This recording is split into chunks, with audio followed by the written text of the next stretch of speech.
Let's make quick comment. नमस्कार, मैं हूं Rakhi Jain. Let's make quick comment में आपका स्वागत है। राजस्थान में मजदूर दिवस की पूर्व संध्या पर एक चिट्ठी ने सियासत और अर्थव्यवस्था दोनों के बीच एक अहम बहस को जन्म दे दिया है। पूर्व मुख्यमंत्री अशोक गहलोत ने मुख्यमंत्री भजनलाल शर्मा को पत्र लिखकर राज्य में न्यूनतम मजदूरी की दयनीय स्थिति पर सवाल उठाए हैं। लेकिन ये सिर्फ एक राजनीतिक बयान नहीं है, ये उस हकीकत की ओर इशारा है जो लाखों मजदूरों की रोजमर्रा की जिंदगी से जुड़ी है। सवाल ये है, क्या राजस्थान में मजदूरी सच में देश के बड़े राज्यों से पीछे रह गई है? और अगर हाँ, तो इसका असर सिर्फ मजदूरों तक सीमित नहीं है, ये पूरी अर्थव्यवस्था पर पड़ रहा है। आज के क्विक कमेंट में हम इसी मुद्दे के हर पहलू को समझने की कोशिश करेंगे। राजस्थान एक श्रमिक बहुल राज्य है, जहां बड़ी संख्या में लोग असंगठित क्षेत्र, निर्माण, कृषि, घरेलू काम, ईंट भट्टा और छोटे उद्योगों में काम करते हैं।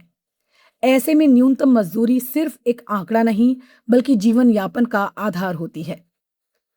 अशोक गहलोत के पत्र के मुताबिक राज्य में अकुशल श्रमिकों के लिए न्यूनतम मजदूरी करीब 7,410 रुपये प्रति माह और अत्यधिक कुशल श्रमिकों के लिए 9,334 रुपये प्रति माह है। अगर इन आंकड़ों की मौजूदा महंगाई के संदर्भ में देखें तो इस सवाल उठता है कि क्या ये राशि एक परिवार के बुनियादी खर्चों को पूरा करने के लिए पर्याप्त है? यहीं पर वास्तविक आय यानी रियल इनकम की अवधारणा सामने आती है। पिछले एक दशक में मजदूरी में 40 से 50% की वृद्धि हुई है, लेकिन इसी अवधि में महंगाई, जिसे उपभोक्ता मूल्य सूचकांक से मापा जाता है, लगभग दोगुनी हो चुकी है। इसका सीधा मतलब ये है कि कागज पर मजदूरी बढ़ी है, लेकिन असल जिंदगी में उसकी क्रय शक्ति उतनी नहीं बढ़ी, यानी मजदूर जितना कमा रहा है उससे ज्यादा खर्च कर रहा है। अगर इसे दूसरे राज्यों से तुलना करें, जैसे केरल, तमिलनाडु या दिल्ली, तो तस्वीर और स्पष्ट हो जाती है। वहां मजदूरी में 80 से 110% तक की वृद्धि हुई है, जबकि राजस्थान इस मामले में काफी पीछे है। लेकिन ये सिर्फ आंकड़ों का नहीं, ये नीति और प्राथमिकताओं का अंतर भी है। गहलोत ने अपने पत्र में जिस एक बड़ी समस्या की ओर इशारा किया है, वो है वीडीए यानी परिवर्तनीय महंगाई भत्ता का अनियमित संशोधन। सिद्धांत रूप में मजदूरी को महंगाई से जोड़ दिया गया है, लेकिन अगर उसका संशोधन समय पर नहीं होता तो उसका फायदा मजदूर तक नहीं पहुंचता।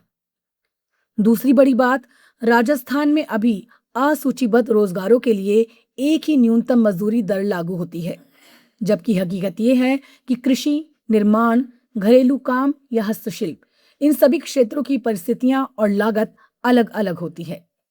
ऐसे में एक समान दर कई बार वास्तविक जरूरतों को नजरअंदाज कर देती है। तीसरा पहलू, मजदूरी की गणना में किन किन खर्चों को शामिल किया जाता है। आज के समय में सिर्फ भोजन और आवास ही नहीं, बल्कि परिवहन, स्वास्थ्य और शिक्षा भी बुनियादी जरूरतें बन चुकी हैं।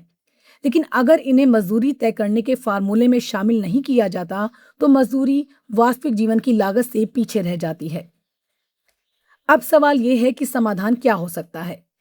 गहलोत ने कुछ सुझाव दिए हैं, जैसे न्यूनतम मजदूरी को 12 से 15,000 रुपये प्रति माह तक बढ़ाना, वीडीए संशोधन को हर 6 महीने में अनिवार्य करना और अलग अलग क्षेत्रों के लिए अलग मजदूरी दर तय करना। इसके अलावा मजदूरी कानूनों के सख्त पालन की बात भी की गई है, क्योंकि अक्सर समस्या सिर्फ दर तय करने की नहीं होती, बल्कि उसे लागू करने की होती है। लेकिन इस पूरे मुद्दे का एक व्यापक आर्थिक पहलू भी है। अगर मजदूर की आय कम होगी तो उसकी खर्च करने की क्षमता भी सीमित होगी। इसका सीधा असर बाजार पर पड़ेगा। खपत घटती है, मांग कम होती है और अंततः आर्थिक विकास प्रभावित होता है। यानी ये सिर्फ मजदूर बनाम सरकार का मुद्दा नहीं है, ये राज्य की अर्थव्यवस्था के स्वास्थ्य से जुड़ा हुआ सवाल भी है। साथ ही ये राजनीतिक मुद्दा भी बन सकता है। मजदूरी, महंगाई और रोजगार, ये ऐसे विषय हैं जो सीधे जनता के जीवन से जुड़े होते हैं और चुनावी बहस का हिस्सा बन सकते हैं।